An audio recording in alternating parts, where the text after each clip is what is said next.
The title has been inspired by a 1996 speech by Tony Blair. Yep. And the new album is called, Tony? Education, education, and education. And War. And War. At the end. Yeah. So it's out at the end of the month, the new album. Now, why were you so influenced then by this speech by Tony Blair back in 1996? I was so influenced by it. No, it was because we were going to call it Education and War. And then we were playing around with education and war because it was a bit like smoke and mirrors, because what the album was about was us being from a position of jeopardy, which we felt that we were in. We were backed into a corner. We felt like we had to fight out. So it was really kind of, for us, about war. But just as Tony, his main three policies, of course, were education, education, education, the real thing was under the table. It turned out to be war. This isn't in any way us criticising Tony Blair, because weirdly, he made a lot of decisions, and although a lot of them turned out to be dreadful decisions, at least he was a politician that made decisions, and politicians don't seem to want to make any at the moment. Which, but I'm not a politician. I'm still in a rock and roll band, so. Yeah. And there's some wonderful tracks on this new album. Thank you. There's a wonderful moment as well. It's probably about track 9, when there's one of those you're driving along. I was listening to it today, come in, and then suddenly, like, this voice comes from somewhere, and there's this poem starts. Yeah. And it's Bill Nye, Yeah, well, he's an old friend of the band. He's done a lot of work with us before, and then I had this poem, and it was basically written to kind of sum up what the album was all about in general. Yeah. And didn't expect it to be a standalone track, but when I gave it to Bill, and because he liked the name of the title, the name of the album. So and is it a war poem itself then? Is it? It wasn't written like that, but there's a lot of, I touched on a lot of that in the record. But, and he really liked it, so he recorded it. And when it was sent back by Callie, the guy that did the artwork, it was too delicious to leave off, really. We thought it was too much of a moment, so it's on there. A nice surprise, though, in an album. Yeah. Not anymore. No, not now. Not now, so much. But the first single is called Coming Home, so let's have a listen. Well, it's pretty tough for you to choose which one is going to be the first single. That's why I don't think we ever do it. We always we pay far too many people too much money to make those kind of decisions. No, it was a really, we knew it was a great song, and we knew it would connect, and so did our radio plugger. And that's the important thing. And this is the 5th Kaiser Chiefs album. Yeah. And you've said yourself, quote Ricky Wilson. Okay. I feel that I've had to up my game because of the voice, because you see all these great singers passing through, and they're a talented bunch. Oh, so does that make you go, right, OK, I need to remember, Well, 2 reasons. Not just because they're great singers, because when you've got your back to them and you're suddenly thinking, I'm not going to turn around, but how can I tell this person that's a better singer than me? How often did that happen? Quite a lot. Really? Everyone that gets that far in the show are really good. Yeah. And it's just a case of having to think of 100 ways to say I didn't turn. Well, you are very good at it, though. But thanks. But it's hard. But then also, when I see the look on their faces, even when they've turned or haven't turned, it was more the fact that I saw in them something that reminded me of what I was like 10 years ago. Yeah. And it kind of made me think, why would I ever take it for granted that I'm doing something I always wanted to do? And obviously, well, yeah, it's a very precious moment then when you do turn, you say, you're going to be on my team, and then you put them up against each other to battle it out. I mean, and there was a moment when Will was there, dissing you this last weekend, and you were like, come on, this is a big moment for me. So it must get to you. Yeah, it totally does, because I still recognise that feeling they have. Yeah. But it's not like I had it once and it's gone away. I still have it. That's why I'm still making music, and that's probably part of the reason I'm a coach on The Voice, because I understand it. And yeah, it's really hard work. I try and hold it together while I'm on set, but when I get back to the hotel room, I'm waterfalls. It's like, oh my God, catch him. So the battle rounds have been, and now we're into the knockout rounds, which is really tough for you even more coaches, isn't it? It's like boiling it down, and they're just getting better and better and better. Yeah, that's so true. I don't know how you do it, but we've got an exclusive clip from this weekend's. This is Christina, who's amazing. Have a listen.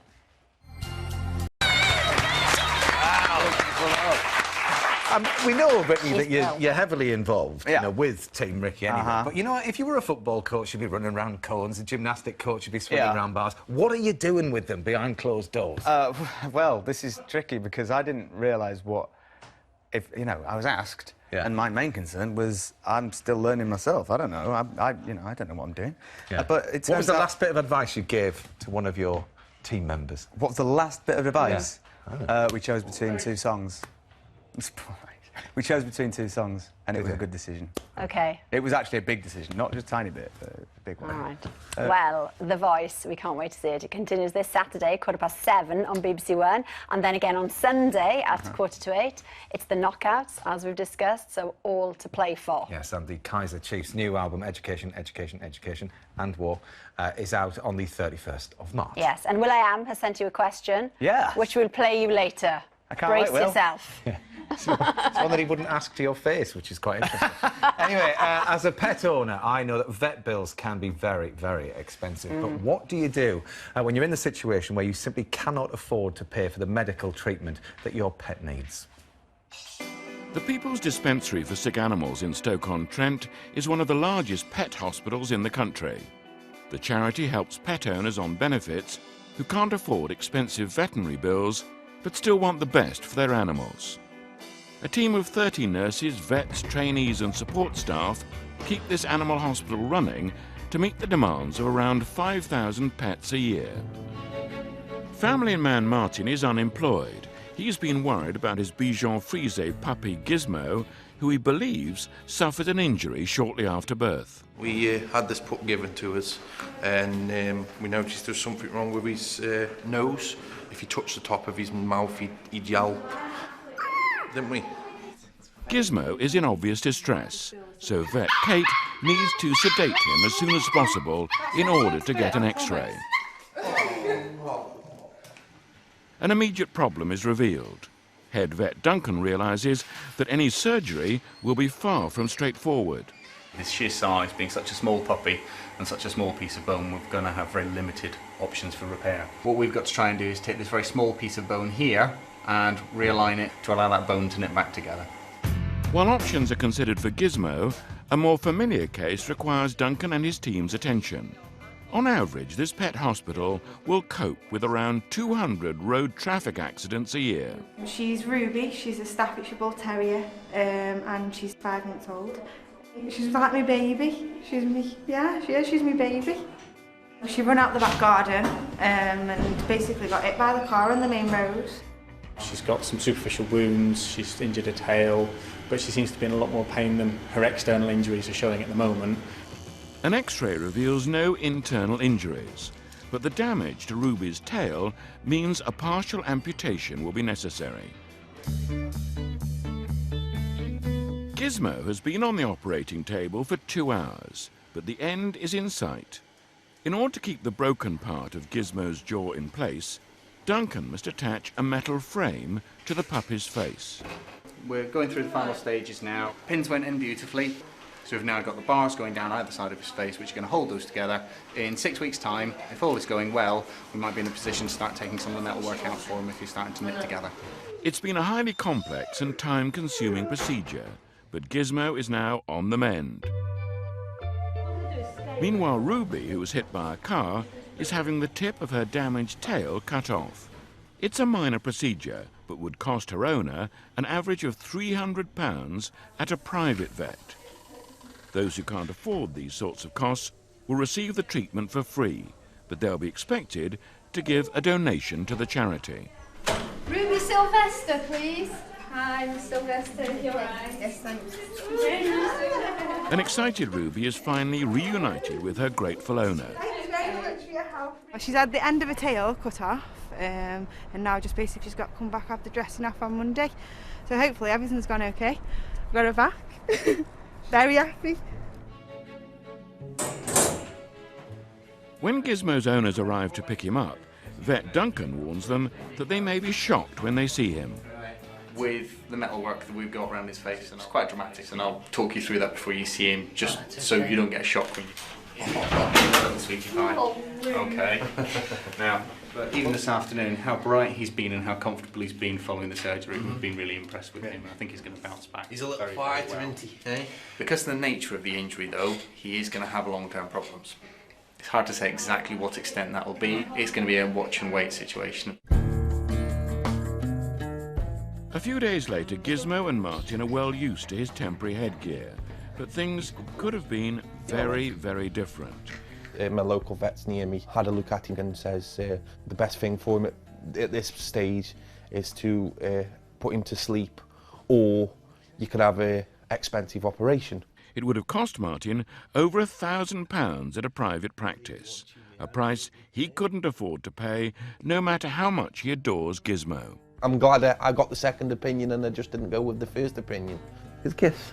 You can give me a kiss? Oh, poor Gizmo. Yeah, Little... poor Gizmo. Aw. Yep. Anyway, let's move on. Now then, Will I Am has sent a question in. It's something that, as Matt said, that he didn't want to ask you to your face. Oh, right, OK. So we've had to fast forward some bits because it went on a lot. Did it? Here it is. Where do I look? Me and Kylie are not just on The Voice UK, we're also on The Voice Australia. And on The Voice Australia, we also have a Ricky. Ricky, are you as sexy as Ricky? Because that dude be going on stage taking his shirt off. Ah. So in a Am I nutshell, yes. Am I as sexy as Ricky Martin? No. I think that's you're selling pretty yourself obvious. short. No. I'm not a love god. Yeah. In any way. Not even Latino. No, I think you're selling yourself short. Well, if I'd have said yes, what would you have said? Well, I would have agreed. Thank you. Ooh, there we are. That's awkward, isn't it? Yeah, I'm not going to mention the situation we met in earlier. I had my shirt off. You did. It's all getting weird. There you go. Okay. Anyway, right, now, Ricky, on we go.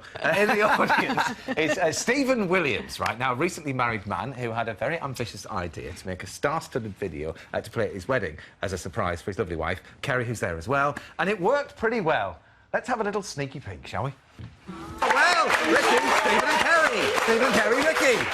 There we are. How lovely. And we have to say, guys, first of all, big congratulations, of course. Thank you so much. Stephen, how on earth did you manage to persuade all these different people then to take part in your video? You know, just really fortunate that people like Ricky go out of their way. And, you know, I think you were on your holidays, weren't you? And I was, yeah. Were you? In your 30-second video. And, I have no idea why I did it. I don't such ever a do great that guy. kind of That's thing. Nice look, yeah. And Kerry, was it all worth it? What was your reaction? I mean, God, for I was goodness. absolutely stunned because I saw it the first time. We were actually in our wedding reception in front of all our guests. That's the first time I saw it. Really? Lovely. Yeah, and Lots I of just screaming, Yeah, wasn't it? lots of squealing and excitement. Yeah, I bet there was. Yeah, I just felt so lucky. It's just Yeah. such an amazing thing to see. She You is, know, but- yeah. Well, there we are. It was a lovely way to finish our programme. It so was. Thank you both very much. And all the Thank very you best for both. the future. Oh, thank you very And much. safe journey back to Cardiff as well. Cheers. Well, that's all for today. Thanks very much to Ricky. The Voice continues to the knockout stages this Saturday at 7:15 and Sunday 7:45 on BBC One. Yes, and the new Kaiser Chiefs album is out on the 31st of March. Now, tomorrow, Sherlock's Moriarty, Andrew Scott will be here. Sleep well. See you tomorrow.